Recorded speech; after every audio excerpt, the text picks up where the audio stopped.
आउ एटा होची तुमरो लिटमस कागज दुईटी लिटमस कागज आमे आनिछु तो आमे लिटमस कागज रु परीक्षा करबे कि हमरो कोन कोन अछि लेंबू पानी एटा होची लेंबू पानी एटा होची मिनेरल आउ एटा होची लुण पानी आउ एटा चूना पानी आउ एटा कोनटे सरल पानी हैला तो ठीक अछि आबे आमे नै देछु एबे प्रक्रिया करे आमे पकेइबा चलो पका पका तो गोटे गोटे पका नील और लाल पकेइबो छोटो छोटो पकाओनी लंबा लंबा पकाओ हां हां आउ पका सबुरे पका गोटे गोटे दुटा से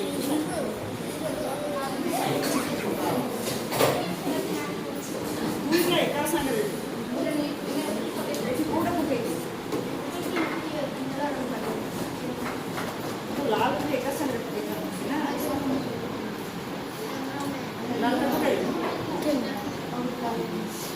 लाल और नीलो पकाओ लाल और नीलो सबुरे हमें लाल और नीलो पकाओ छे चेक करिबा कोठी कोन हेछि आ एठी लाल और नीलो पकाओ लाल नीलो पकाओ लाल और नीलो पकाओ हैला ठीक अछि एबे हमें देखिबा एठी लेंबू पानी रे केमती रंग होई दैछि केमती रंग होई दैछि लालटा लाल ही अछि आ नीलोटा लाल ही दैछि माने एठी नीलोटा लाल दैछि आ लालटा कोन अछि सेमिना किछि हेइ नै हो कि नै एबे एठी हमें देखिबा कोनटेका साबुन पानी रे साबुन पानी होले कि विनेगर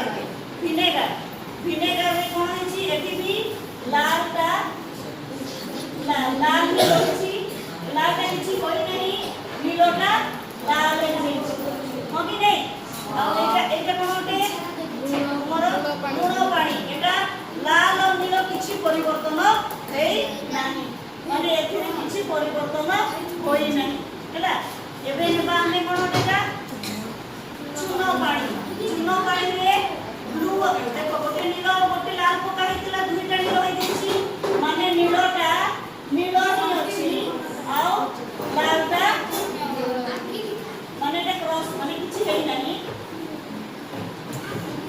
एटा किछि हेइ नाही हैला आ एटा देखो एटा तुमर कोनटे साबुन पानी रे भी कोन रतिटा जो तुमर लाल थिला नीलो हे जाइछि तार माने नीलोटा तो किछि हेइ नाही आ तुमर लालटा हे जाइछि नीलो हो कि नै ता माने तुमे कोन जानिलो जदी लेंबू पानी रे लालटा माने नीलोटा लाल हे गला कोन होते सेटा प्रकृतिटा कोन होते अम्लीय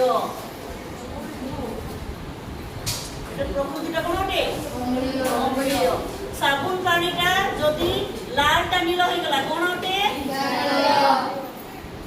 हैला आउ एठी तुमरो विनेगरटा जदी नीलोटा लाल हे गला कोन होतेटा अम्लीय आउ एटा लुण पानीटा कोनोसीटा परिवर्तन हेइ नाही माने एटा कोन होते निरपेक्ष आगुयाकू प्रशमित मध्ये कहा जाउथिला एटा चूना पानीटी तमरो लाल की नीलो हे जाइछि माने कोन होते क्षारीय हैला एटा होछि तमरो क्षारीय हेइ गला तो तुमे माने जानि गलो जे एइटा ने अम्लीय क्षारीय जानिला पे सूचक व्यवहार करछि सेटा ठीक हेइ जाइछि स्टॉप हैला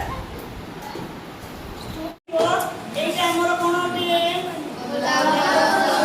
एटा मध्ये गोटे प्राकृतिक सूचक होते आमे एकाको मध्य व्यवहार करिकि जानि परिबा जे द्रवणटी अम्लीय होते कि क्षारीय होते आमे ट्राई करिबा हो कि नै देखो एठी एटा कोन होते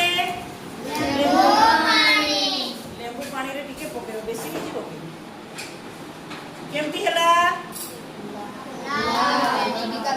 केमती लाल ही गला नै कि लेंबू पानी रे जते बेले आमे गोलाप रस पकेलु केमती हला लाल ता माने एटा कोन होते अम्लीय होते हो कि नै आ जबी एटा हमें साबुन पानी रे पकाइबा टिके हो कि नै एटा केमिति हे जाउछि हां ସବୁଜ ରଙ୍ଗ ହଉଛି। ଦେଖେ ଭଲକି ଦେଖ, ଦବଲା ହଲେ ହେଲା।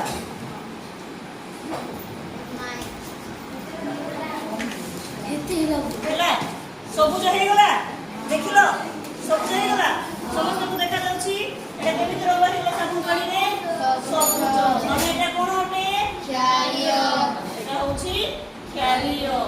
ସେଇପରି ଭିନେଗାର, ଭିନେଗାରରେ ପକେଇବା କାଇଁ ଗଲା এটা ଭିନେଗାର ଅଟେ?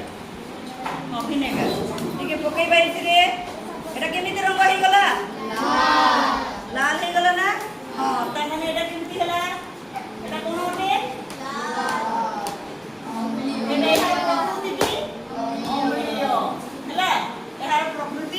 অম্লীয়। তারপরে এটা কোন অটে? চূর্ণ পানি। এইটি আমি টিকে পকাইতে দেখিবা হ্যাঁ কি নেই? দেখো এটা কোন অটে? এটা হইগলা কোন? চূর্ণ পানি না? সবুজ। এটা কোন অটে? এটা টিকে লুণ পানিতে পকা। আরে কিনা তো লুণ পানিতে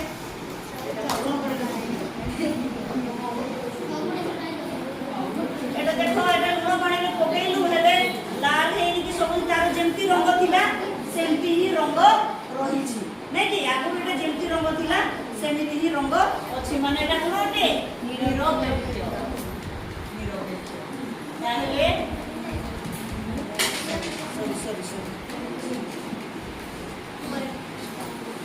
এটা କିଛି ହେଲା ନାହିଁ, ନିରପେକ୍ଷ ହେଲା। ତାହେଲେ ତୁମେ ମାନେ ଜାଣିଗଲ ହଁ କି ନାଇଁ? ଏ ଦୁଇଟି ପ୍ରକୃତରେ ହଳଦୀ ବି ଗୋଟିଏ କ'ଣ ସୂଚକ ଅଟେ, ସେଟା ଆମେ କରିଥିଲୁ ନାଇଁ କି? ଠିକ ଅଛି। ସେଟା କ'ଣ ହୁଏ?